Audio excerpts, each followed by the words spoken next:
আসসালামু আলাইকুম, welcome to my channel made by Keya Hossain. আমি আজকে রুই মাছের কালিয়া রান্না করব। আমি রুই মাছটা আগেই ভালো করে ধুয়ে ভেজে নিয়েছি।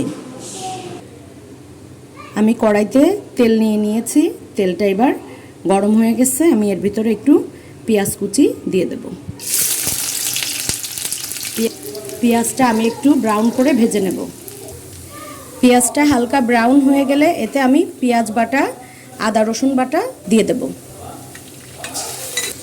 এবার এতে আমি একটা তেজপাতা ছিঁড়ে দেব, একটু গোলমরিচের গুঁড়া, এলাচের গুঁড়া দিয়ে দেব,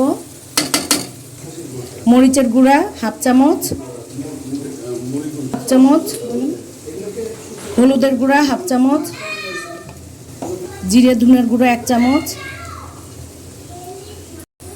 লবণ 1 চামচ। এটা ভালো করে কষায় নেওয়ার পরে আমি একটু টক দই দিয়ে দেব।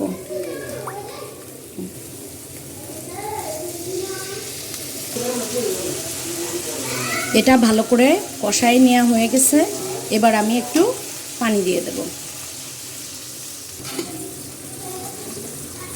এতে আমি 2 চামচ পরিমাণ টমেটো সস দিয়ে দেব। ঝোলটা ফুটে উঠলে এতে আমি মাছগুলো দিয়ে দিব। ভালো করে নেড়ে কয়েক টুকরা কাঁচামরিচ দিয়ে ঢেকে দেব।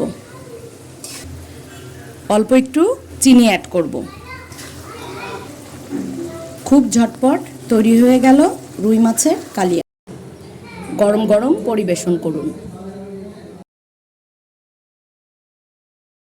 আরও এমন ভিডিও পেতে চ্যানেলটি সাবস্ক্রাইব করে পাশে থাকুন।